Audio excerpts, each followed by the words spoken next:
Hi, Lindsay Adler with AV Nation. I'm here at InfoComm 19, joined by Gabi Shriki, Senior VP of the AV Business Unit at Valens.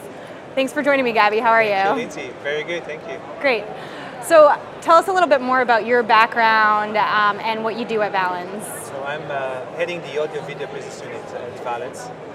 We have two separate business units. One of them is the audio video, where we started, and recently added another business unit for automotive related. So two separate independent business units working.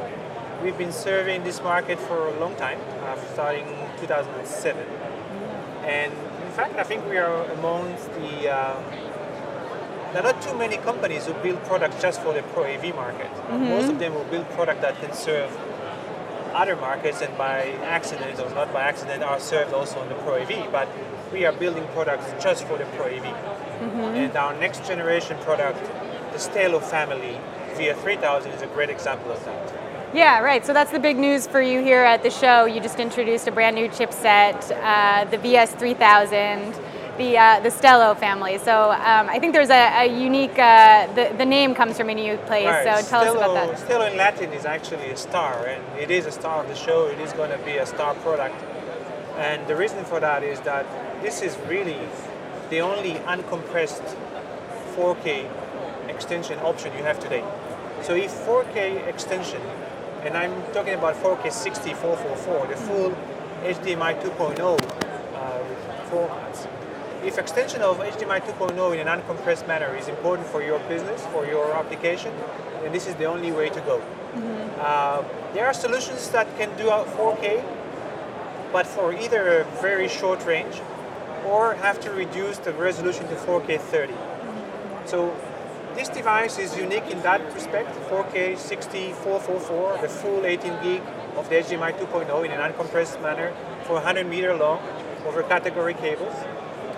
Not only that, it is also actually a very integrative product. We have integrated into the device the HDMI receiver, the HDCP, the Hollywood data protection. So there's an HDCP engine within the device itself. No need for an external component to do that. You could embed and de-embed and break away audio from this HDMI stream and send it anywhere you like. It has a core switch inside that allows you to take the HDMI input, send it over the link, over the category cable to the 100 meter distance, and at the same time duplicate that content to a local HDMI out. So a lot of thoughts and efforts, a lot of features that are really important for the Pro AV are integrated in this device. It's going to make our vendors, who are the vendors who build products and serve this market, being able to make very flexible products, integrative and lower cost than they used to before. There is one element that I want to emphasize in this new product, which is the HD-based T-port configuration. As the previous devices had to be preset as a receiver or transmitter, this device is no longer the case. You can basically change the configuration on the fly or preset it in advance. So this device can serve as a transmitter or as a receiver at the same time. So you could have a single design, a single box that can serve as a transmitter or receiver. That immediately lower your cost by half because you need to build one product versus two. It is also bringing the flexibility for the vendors and their integrators. Imagine a matrix that has maybe 8 HD-based T-ports. In the past, you have to pre-configure and say, these are 4 TX ports and 4 receive. Now you have 8 HD-based T-ports, and you can make a decision if you need 6 transmitters and 2 receivers, or vice versa. So a lot of flexibility in a very integrative product that is going to simplify the design and lower the overall cost. Great. So I think this is a really key feature, the transceiver and receiver, being able to switch those. What is it from a technology perspective that has evolved, that has enabled you to be able to do that in this new iteration? Right. I think the uniqueness of HD-based T technology is its ability, its ability to push that content in an uncompressed way the whole 100 meters over a category cable. And it's not only the distance that is a trouble, it's also the interference, the environment that you're in. So sometimes the cable is a single cable, sometimes it's part of a bundle that needs to handle all these other interference that is coming around it. So that development of this DSP within our PHY is really enabling us to continue to drive the bandwidth over the long distance. Before we could do HDMI 1.4 rate, so 4K 30 444. Now we can double that and do 4K 60 444, despite all the difficulties that the cable introduced. And the ability to reverse the PHY direction, this HDBaseT port is huge. It's going to help our vendors a lot to reduce their cost of developing products. So when you talk about uncompressed 4K 60 444, there are a lot of other claims out there, and there are a lot of people who come close to uncompressed, but there's a difference. Can you talk about how significant that difference is and also where it's most significant? Right. When people talk about high quality video, when you're talking about uncompressed, there is no debate because the same bit exact of pixel moving from one end to another is not impacted by the processing. It may be impacted by interference, but not by the processing itself. So when we're talking about light compression, ultra light compression, visually lossless compression, it means that someone is taking advantage on the redundancy of information that is coming with the video, and instead of sending the full bit by bit or pixel by pixel information, they condense it in a way in order to reduce the bandwidth, which is legitimate, it's okay. However, now there is a big range of compression methods. It could be as simple as a DSC-like compression, display stream compression, which is typically taking 3 lines of pixel and compress it into a 1 line. These are the ultra-light compression, all the way down to a JPEG 2000-like or Pixel Perfect or any other codec that is taking roughly about 20:1 ratio. So 20 lines of pixels compressed into 1 line. And it's very logical. It's clear that if you are compressing information, there is a chance that you'll have artifacts when you decompress and try to retrieve the original information. And that is logical, reasonable. It also introduces latency. Now, these are still, anywhere between 3:1 to 20:1. People can claim, I can see it. So if you take a video, live video, moving video, it's very hard to notice it. But if you take a computer-generated content, like an Excel file, as simple as that, have Excel file with text, and if it's black and white, or if it's different color on a different background color, that starts to be more difficult. And you will see that effect. So if we look at industries like the oil and gas and industries that are really, really important for them to see this information as accurate as possible, think of medical like that, it's really cardinal, it's really important. And there are also compression ratios that are H.264, H.265 that are pretty much in the range of 50:1, 100:1, and even 200:1. And obviously these can introduce a much bigger artifact and a much longer latency. Now, not every application needs an uncompressed. Right. Of course, if you're simply, let's say, playing a movie, you don't care if it was buffered before and you have some sort of latency because you don't really have any live interaction. But when you talk about control rooms, even a conference room, when you're in front of the presenter and the real-time aspect is important, there is the value of uncompressed. And this industry, the Pro AV industry, as opposed to the consumer industry, value that. And I think it's, I would say, risky for the industry to dismiss the value of uncompressed and high quality. Because it's a slippery slope to say, okay, it's just a light compression, it's just a 20:1, or maybe next time it will be a 50:1 is acceptable, and at the point that this is no different than having an Apple TV streamer behind your TV. That's not a Pro AV. So I think in many cases and for many applications, uncompressed, real uncompressed is really important. And not just for the video aspect, but also for the USB. Our Stellar product can take a USB 2.0 as well as the 4K 60 at the same time over the long distance with only 10 microseconds of latency, which is practically nothing. So, I've been seeing a lot of kind of arguments over the web between, is this codec better than that codec? No compression, no codec solves that problem, solves that debate. And therefore, I think it's still very important for our industry to be able to do 4K 60, 444 in an uncompressed manner. In a way, I think Valens is to blame for enabling this discussion about codec-based, compression-based solutions, because we were coming a little bit late. We were probably about a year late with our V3K, and that is created a gap for having 4K 60 minute compression involved. If we were coming a year earlier, I think there was a different discussion.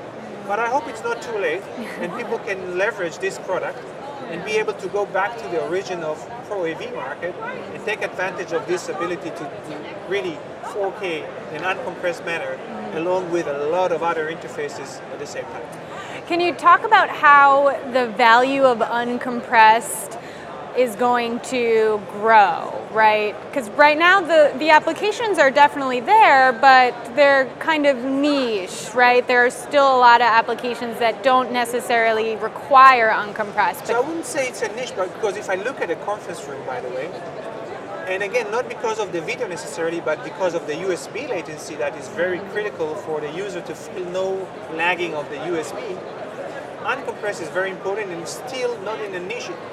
If you know, the conference room is the biggest growing market actually within the Pro AV. So I think it's very important. But I would say more than that.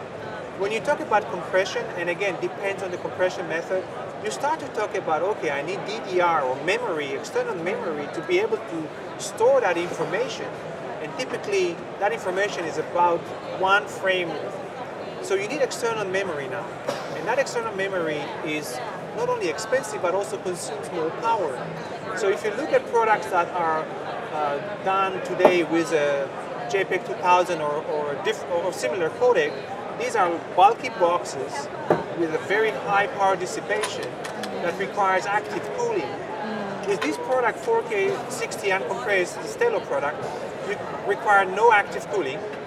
It is probably in the range of 4 to 5 watts of power dissipation, and you have it in an uncompressed with no compromise. And as I mentioned, all the integration we've done into the chip is going to make the implementation much cheaper for the vendor.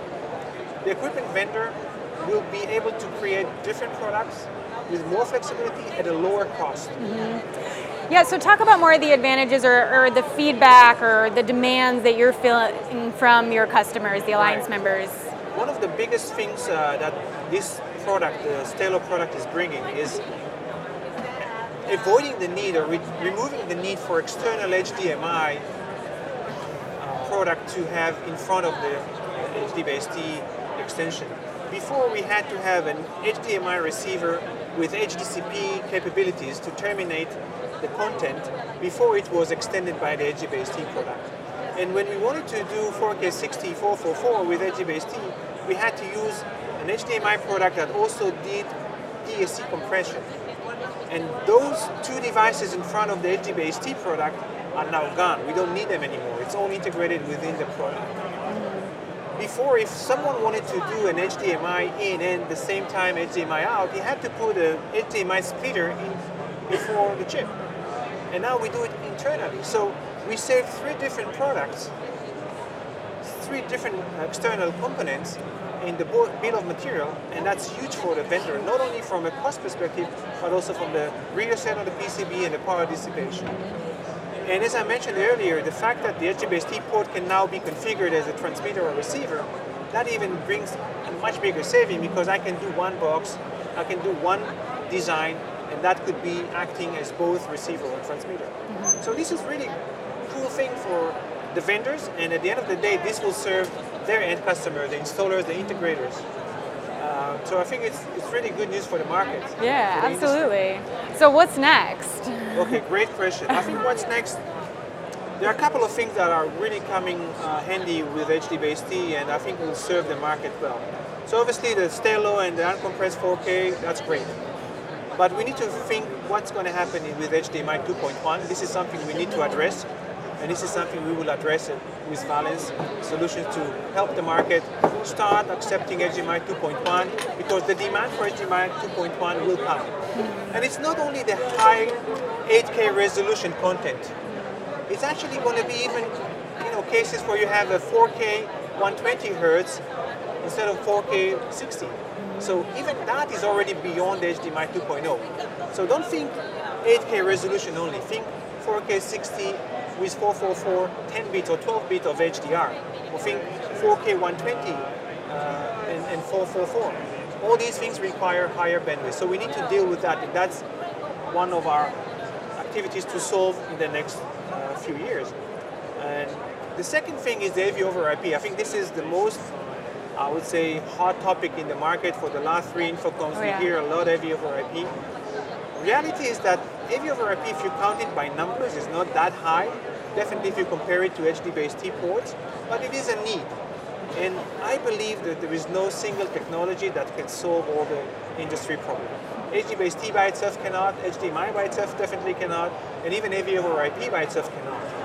There is a really strong need for, I would call it a hybrid installation or a hybrid solution that takes advantage of HDMI when I can, HD-based-T when I can, and when I have to, I'll use AV over IP. And the perfect example is a corporate environment. Most of the content within the meeting room stays in the meeting room. If I could do only HDMI, I would do HDMI. But probably I can't always because of the room size. I have a projector up in the ceiling, I have multiple displays, so I need a distribution, and HD-based-T comes very, very handy.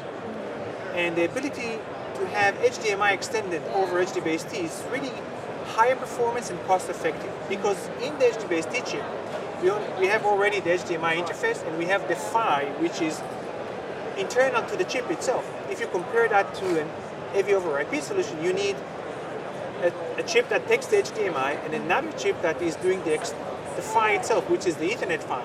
Either a gigabit Ethernet or an external 10 gig Ethernet PHY. And these are expensive, these have higher power dissipation and makes the things more complex. So if the content stay in the room, why won't I use HDMI and HD-based-T only? So that's great, but that's not enough, because sometimes people want to get the content outside of the room or want to get an inflow of content into the room. It's constantly changing. And that's exactly where the AV over IP will come very handy. If you need to move from one floor to another, from one building to another building, the IP network is the right way to go. So I envision products that will be able to integrate HDMI, HD-based-T, and AV over IP. HDMI and HD-based-T when I can stay within the room. I have a bridge product that takes that content and take it over the IP network. The IP infrastructure will take care of the distance and back the reverse direction on the other side. So I would assume that even vendors who do today AV over IP only will end up integrating also HD-based-T ports along with these products, because it makes total sense. From a cost performance and from a performance and cost effectiveness, that's the right thing to do. There's no sense to have a complete AV over IP box that costs over $1,000 in a room that the content stays within that room. It's better to pay $200 to $300 for the same performance. Well, thank you so much. Thank you very much. I'm Lindsay Adler with AV Nation. I'm here at InfoComm 19 with Gabi Shriki from Valens. Thank you for joining me. Thank you very much, Lindsay.